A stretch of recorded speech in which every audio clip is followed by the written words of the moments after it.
Hi there, welcome to the Healthy Church Staff Podcast. My name is Todd Rhodes. I am one of the co-founders over at chemistrystaffing.com. And today I'm glad you're here. We're going to tackle the challenges of effective conflict management in your church. Yuck. Who wants to talk about conflict management? As a matter of fact, a lot of us spend most of our days trying to avoid conflict management and avoiding those tough conversations. Nobody likes it, but it's part of, if you've worked in a church for longer than 5 minutes, that it's part of the day-to-day interactions. There will be scuffles, as Judge Judy, my favorite theologian, likes to call them, kerfuffles, in your church and in your relationships and on your church staff. So let's talk about how to effectively manage conflict in the church today. And we're going to start off, and the reason that we're doing this is it's part of the series we've been on here at the podcast. Hope you've been listening along. If not, you can listen to all the past episodes. When we're talking about the last, 2.5 weeks now, I think we've been talking about healthy church staffs in particular, and looking at some of the results we had from our 2023 Healthy Church Staff Assessment. And we asked a question specifically about how church staff people feel that their church and their leadership do in managing conflict. And it turns out, here's the results, drum roll please, 57% of church staff that we surveyed, and we got over 1,000 current church staff that responded, 57% of those 1,000 people said that their leadership handles conflict well, or at least they feel like their leadership handles conflict. So that's encouraging, I guess, but it also means that nearly half of our church staff people, and half the people in your church, on your church staff, if your church is typical, 57% feel that you handle conflict, but it means that, my math isn't very good, but like 43%, nearly half, don't feel like you do a really great job on managing conflict. So how can churches do better? That's what we're going to talk about today. Okay, so let's dive in. First, let's look at the numbers. Let's look at, again, 57%. It's a slim majority, but okay, it's still a majority. Agree that their church leadership handles conflict in a healthy way. And as I said, 22% disagree. That's nearly a quarter. Now, if your church is typical, and some churches are going to have a lot less people that feel like there's a bad way of managing conflict. There's going to be some churches that nearly maybe you're really bad at handling conflict. But in our survey, about 22%, almost a quarter of staff members in the United States feel that it is not well. And then there's the 22%, and nearly as many, about 20% are neutral. They're just unsure, or maybe just haven't been involved in any kind of serious conflicts yet that they have formed an opinion about. Okay, so let's take a look at some of those responses. First of all, the positive responses. Over half say that something good is happening. That means good conflict resolution procedures could already be in place.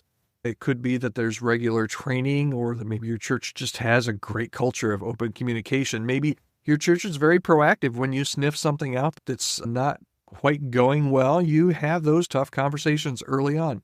Those are strengths to build on. If your church is positive and doing well in this area, you could always build on those. And we'll talk about that in a minute. So that's over half. That's good. Let's talk about the 22% that disagree, though. And this is where the real work lies. This is where the hard work lies, right? Because you need to take somebody who has told us, we ask them, does your church handle conflict well? And they say, no, we do not handle conflict. What do you do to help those people that feel like, man, there's conflict and nobody's dealing with it? First of all, you need to be able to this is one of those areas as a leader where you just have to be two things, self-aware and proactive. Self-aware means that you need to have kind of on your radar, where are the problems? Are there problems? If you just put your head in the sand and think everything is great all the time, you're going to miss those problems. So self-awareness, and then I already forgot the second thing I said, but it is just not only self-awareness, but action. When you find that there are discussions, conversations, you need to be proactive. There needs to be some discussions early on so that those problems and those conflicts don't fester. The longer that they go and they fester, the worse it's going to be and the harder it's going to be to get the person that is in conflict to feel good about, hey, my church is on top of this and they're here to help us. Okay, so the hardest group that you're going to have to work with as a leader are those people that are dissatisfied, that say, no, we do not do this well. Now, there's a whole other group. That the dissatisfied group is about 22%, but there's also a neutral group, about 20% that are in the middle. So maybe they've just not witnessed any kind of serious conflict. Maybe they're just unsure if leaders could handle those tougher ones. Maybe you got one right. Maybe you got one wrong. Maybe you're batting 50%. You're batting 500, or you're batting 50%. Okay. Not 500. But so how the neutral group, and we've said this with most of the questions that we've unpacked here on the podcast, the neutral group are the ones that are easiest to sway. They're the ones that are on the fence. To get them from neutral to feeling good is get them involved. Share openly with your staff how you've solved some past conflicts. And those could be without naming names, of course. If it's a small staff, you can share maybe some examples from your past, maybe from a different ministry setting, or maybe just some old ones but being transparent and even including them in some of the problem-solving discussions is really key to help this neutral group to become more satisfied in the area of conflict resolutions. The other thing is just listen. Take time to listen to everyone, but particularly these people that are on the fence. It's really going to make a difference. Take their suggestions seriously.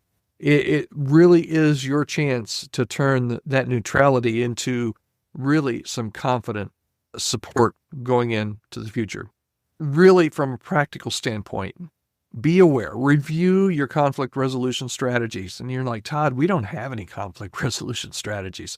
That might be an issue that you need to really consider. It's always good to have, I'm not a big policy guy, believe it or not, but I think it's always good to have on paper or at least some scriptural standards for, okay, when we see a conflict, this is how we're going to deal with it. Make sure that it's solid, make sure that it's fair.